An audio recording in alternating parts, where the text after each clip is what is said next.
It was a Wednesday morning, 7:47 a.m. I was sitting in bumper-to-bumper traffic, running late, again, coffee going cold in the cup holder, radio noise I wasn't really hearing, my mind already rehearsing apologies for the 9 a.m. meeting I was about to walk into breathless. And then my phone rang. It was my daughter. She said, "Dad, Grandpa had a heart attack. You need to come." I remember my hands going numb on the steering wheel. I remember the cars around me blurring. And I remember the very next thought that entered my mind. Not about my father, not about the hospital, not even about whether he was okay. The thought was, I need to call my boss and let him know I'll be late. That was my first instinct. Not my father, my boss. I sat in that traffic jam, phone still warm in my hand, and something cracked open inside me. I looked at the thousands of cars around me, all these people, all these lives, all of us crawling toward buildings we didn't choose, doing work that wouldn't remember our names. And I heard a voice inside me, quiet but completely clear. This is the last Wednesday morning I will do this. My father survived. But I was never the same after that morning, because I realized right there in that traffic jam that I had been so busy building a life that looked good from the outside that I had completely forgotten to actually live it. I was 52 years old, and I quit my job 3 weeks later. What happened next changed everything. For 27 years, I did everything right. I showed up on time, I worked late, I skipped vacations. I missed birthdays, anniversaries, school plays, all with the same promise I kept making to myself and to my family. Just a few more years, just a little more savings, just one more promotion. I had the salary. I had the corner office. I was living for the weekend, counting down to retirement, going through motions so polished and automatic that some days I drove to work, parked, walked to my desk, and had absolutely no memory of the journey. I wasn't living. I was commuting through my own life. And the saddest part?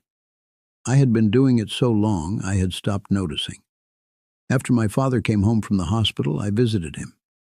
He was sitting in his armchair by the window looking out at his garden, a garden he had planted with his own hands and barely ever had time to sit in.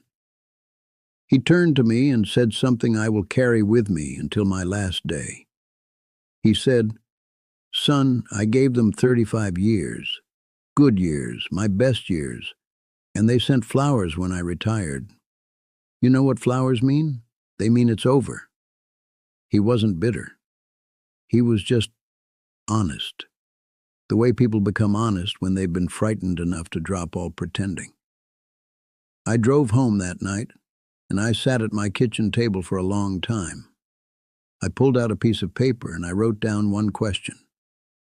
If I keep doing exactly this for 10 more years, will I be okay with that? I stared at that question for a long time. And the answer that came back was not in words.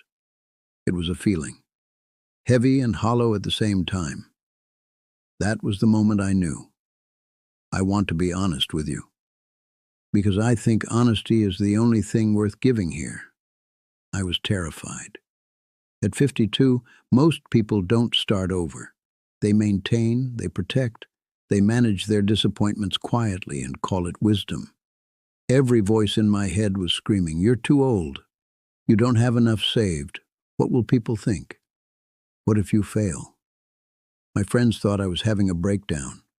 A colleague I'd known for 15 years pulled me aside and whispered, "Are you sure you're okay? This doesn't make sense." And maybe it didn't make sense on paper. But here's what I've learned. The decisions that truly change your life rarely make sense on paper. They make sense somewhere deeper. In the part of you that is exhausted from performing a version of yourself you never actually chose.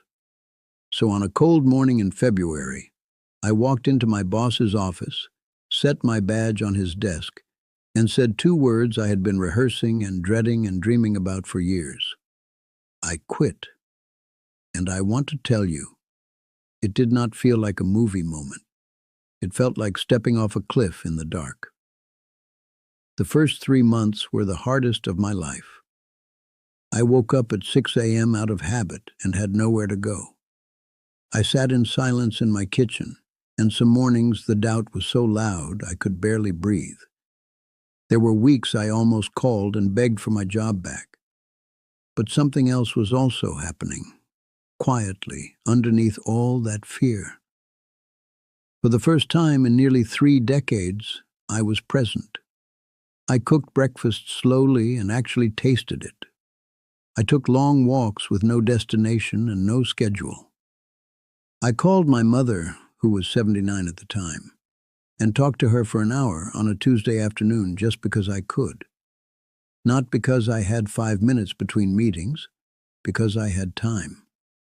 I picked up writing again, something I had loved as a young man and buried so deep under responsibility that I had convinced myself I'd simply grown out of it. I hadn't grown out of it. I had just starved it. And slowly, not overnight, not dramatically, but slowly and surely, something inside me that had been clenched for years began to open. Here is what leaving that job actually changed, and I need you to hear all of it. It changed my body. The chronic back pain I had carried for over a decade was gone within 6 months. My doctor looked at my blood work and asked what I had changed. I told him I had stopped spending 8 hours a day doing something that made me feel like I was disappearing. He nodded like that was a perfectly medical explanation. Because it was. It changed my marriage. My wife told me, 3 months after I quit, that she felt like she had her husband back. Not the version who came home depleted and distracted and present in body only. The actual man she had married. That sentence undid me completely and rebuilt me at the same time. It changed my relationship with my children. My son, who was 24 at the time, said something I think about every single day. He said, "Dad, you seem like you again." I didn't realize until that moment how long I had been someone else. And yes, it changed my finances too. Not immediately and not without difficulty. You see, I had always loved writing. Even as a young man, words came naturally to me. But I had buried that part of myself so deep beneath spreadsheets and quarterly reports that I had convinced myself it was just a hobby, something small, something that didn't count. After I quit, I picked up a pen, almost out of desperation, and started writing articles. Small pieces at first, observations about life, about work, about the quiet things people feel but rarely say out loud. I submitted them to local newspapers. Some ignored me, some said no, but a few said yes, and then a few more said yes. Eventually, I started writing for magazines. Then advertising agencies found me. They needed someone who could write copy that actually felt human, that didn't sound like it was generated by a committee. Turns out that was exactly what I had spent 27 years accidentally learning how to do. What surprised me most wasn't the income, though that came steadily and then seriously. What surprised me was the discovery. I had spent decades telling myself I was a decent writer at best. Average, not good enough to actually do it professionally. But when I finally tried, really tried, with nothing left to lose, I found out that I wasn't just decent. I was good, genuinely, surprisingly good. The talent was never missing. Only the confidence was. I am not here to tell you to quit your job tomorrow. I am not selling a fantasy. Life without a paycheck is real, and it is hard, and anyone who tells you otherwise is lying to you. But I am asking you, right now, wherever you are watching this, to answer one question honestly.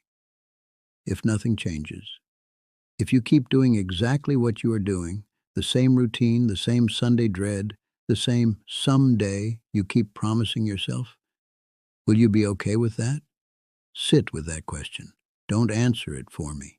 Answer it for the version of you that is 10 years older, looking back at this exact moment.